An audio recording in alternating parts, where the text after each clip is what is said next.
Hello and welcome to another episode of Gaming Gamers. Today we're going to give you a preview of this game that is really highly awaited, The Witcher 3 Wild Hunt. Now, if some of you have played The Witcher 2 on Xbox, because it was only on Xbox at the time, it is a RPG with action elements. Pretty much you go around talking to people. It's almost the same as Inquisition, but not exactly. As Inquisition, you handle a party, and in this one, you don't handle a party. You handle Geralt of Rivia, who, in his adventures, is looking for his spoiler alert.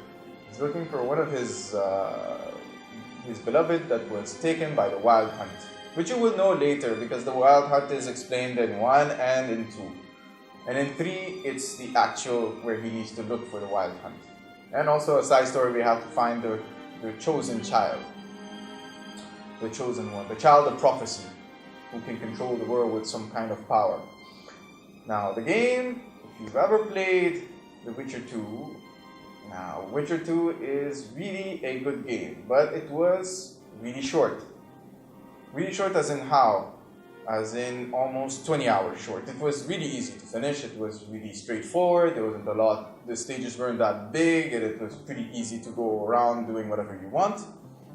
But the game itself was fantastic. Graphics were awesome, and I played it on PC the last time. I played it on PC, it was pretty well. It was, I tried playing it on Ultra, my laptop couldn't handle it, so I played it on Super, or high res. Some of them were higher, some of them were medium and low. But the game, yeah, is really good. It had... the fighting system wasn't that great. It was easy. And there were those times where when you did the brawling scenes, we were like... headbutts, kicks on the floor. The problem was with it is that you couldn't really like... It was a timing type of thing. It had quick time. It was really, really annoying. But overall, the game was pretty good. But now, The Witcher 3. The difference between Witcher 3 and Witcher 2 is, as you won't see in this video, the enormous map that you have. And apparently now it's 200 plus hours. Minus it by 60 hours because apparently 60 hours of it is sex scenes. Yes. A lot of people were wondering why there's 20 hours of sex scenes in a video game. No one cares. Of course, the game is absolutely huge. It's enormous. 200 hours plus is like a Dragon Quest. If some of you know Dragon Quest, you know what I'm talking about. Dragon Quest is huge. It's not even funny how big it is. And it's not huge by map itself. It's huge by the amount of side quests and contents you can do on the side, gambling and everything. And this game has it all. Card games, weird-ass rituals, some type of going to a whorehouse. Yes, whorehouse, who cares? And what else? Of course, side quests, the usual. Islands, treasure, everything you can think of. This game has it. Now, what I haven't seen, I've seen gameplays, but I haven't seen I haven't touched that. I don't know how the fighting is. Is it the same as 2 whereas you get moves and it's suddenly like shoo, shoo, you can dodge? From what I've seen in the preview and what they showed like a week ago, it's they have everything. The fighting is almost the same, where you can dodge arrows with your sword, you can parry every move. You have different types of executions depending on how good you are with the sword. Of course, you have a skill tree with magic, alchemy, and I don't know if it's called alchemy. I think it's more of a... No, it is alchemy.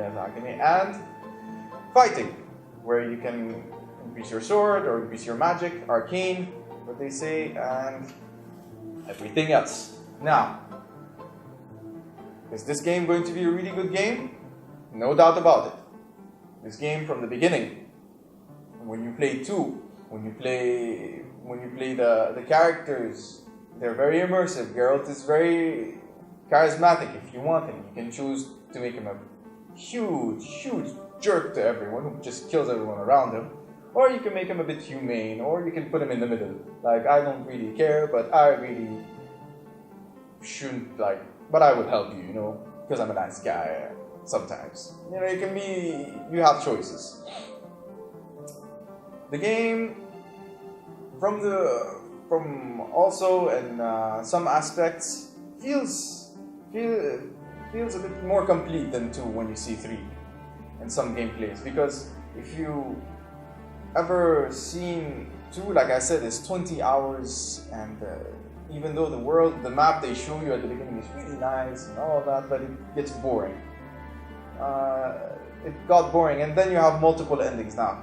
Will you play this game 200 hours plus and then have multiple endings? Now that's your decision to make, because to be honest, I'll try to make one walkthrough, or probably branch out my saves.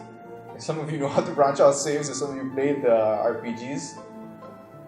But all in all, you should play this game. It's going to be one of the best games of this year. There's nothing better than it apart from Bloodborne.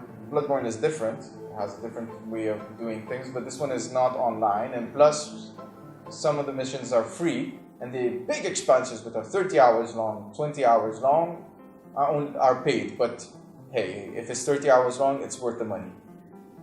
Other than that, yeah, pretty much just go play that game. It's coming out in May 9th. So thanks for watching. Don't forget to subscribe, and